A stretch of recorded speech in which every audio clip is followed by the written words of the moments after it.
bring in the plug, Steve Wiltfong, and we are going to go out to Austin, Texas, where the Longhorns, they have a big spring game weekend, and of course, some big names on campus. We'll start with five-star wide receiver Caleb Cunningham out of the state of Mississippi. He's been taking a lot of visits, and everywhere he goes, he kind of enjoys it. And a lot of five-stars have also been coming on campus at Texas. Do they have a shot at turning this Caleb Cunningham recruitment their way after this trip? Well, I never count out Steve Sarkisian and the Texas Longhorns for any receiver. When you look at Coach Sark's track record with receivers, the way he schemes them open in his offense, the development that he's had at the position under his watch, it's a place where receivers think that they can really blossom, grow, and maximize their ability. And they'll have to grow in this recruitment because I think Texas is trailing some schools coming in. You obviously have Mississippi State. Jeff Lebby's their top overall target on the board. Alabama has made an impression on him. He has an official visit locked in with them. Florida State's a place that he's felt at home at during visits. Tennessee's in there, was just at Florida. But it's Texas's turn. It's going to be a tremendous weekend on campus for the spring game, and he'll be one of the blue chippers on campus, soaking it up as Sarkisian and company look to build on a class that ranks number 8 nationally right now by On3. Yeah, and that's one five-star that they have a little bit of work to do with, but athlete Michael Terry, the number 1 athlete in America, he's a five-star from San Antonio, Texas. He'll be on campus as well, and the Longhorns have a slight lead on the recruiting prediction machine over Nebraska, but is this one maybe a little bit wider of a lead than the recruiting prediction machine indicates? Yeah, I think there's a few schools in play for Michael Terry, who also may have a track meet this weekend.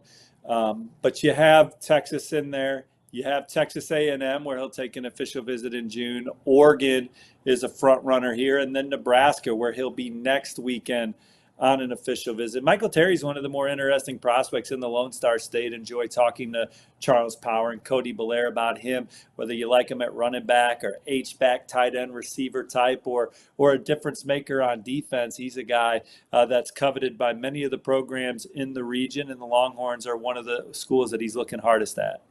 Yeah, let's stay in the state of Texas and talk about linebacker Riley Pettijohn. His recruitment has blown up this spring. How do you read this with the Texas Longhorns? Well, they're definitely one of the front runners, if not the team to beat. They've done a good job recruiting Riley Pettijohn and showing him a trajectory of the program, one that can compete for national championships. The move to the SEC, playing against the best of the best every Saturday. There's a lot of enticing things about Texas, and they're a program that have long been considered one of the front runners for him. Texas A&M is another program that's definitely at or near the top. Talk to some sources. They think ultimately he'll end up in the state. Texas A&M had him on campus last weekend for another good experience. Mike Elko and company and what they do defensively speaks to Pettijohn and his family. But Ohio State, Florida State, and USC also have had really good recent visits with him. So perhaps he does leave the state. But I think more sources than not think he ultimately ends up in state. And Texas is certainly a very intriguing option for Riley. All right. The last name on this list is also the most intriguing name on this list, at least to me. Keon Russell, the quarterback out of Duncanville High School, committed to SMU early, but we've seen his recruitment take off.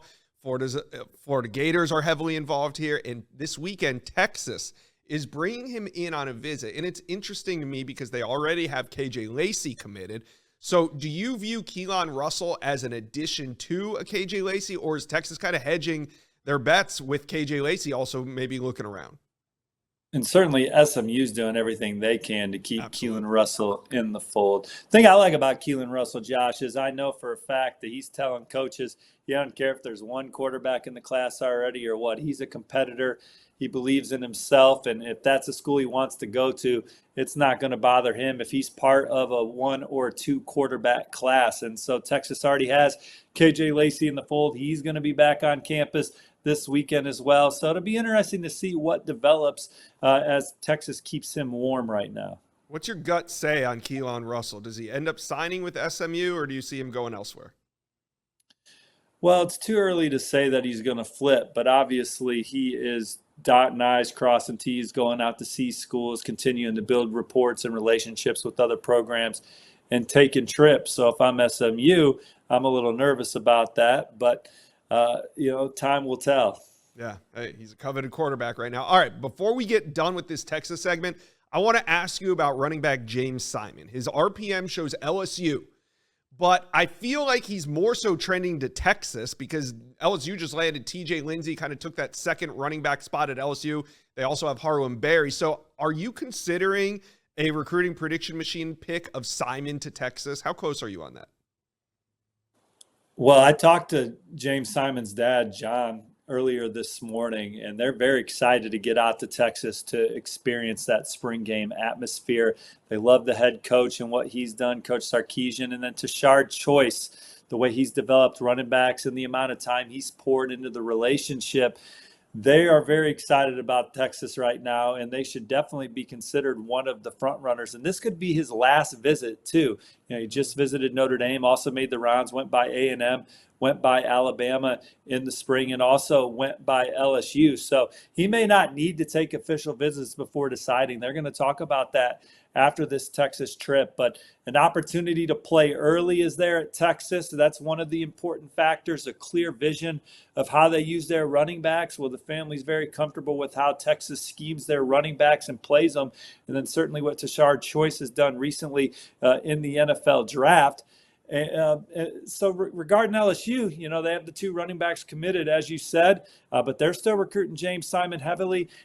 They've continued to tell him there's a major place for him in their class, long-standing relationship with Frank Wilson, Sherman Wilson, and so many guys in that LSU building. And they're going to continue to try and make a push here for James Simon too. So we'll see what happens coming out of this Texas visit, as this is a recruitment that could be coming to an end. Yeah, I'm sensing a Fong bomb dropping here soon. But this weekend, Inside Texas, you guys go follow them. They have all the juice on the On3 network. They'll cover this weekend inside and out. Football recruiting, you got it at Inside Texas.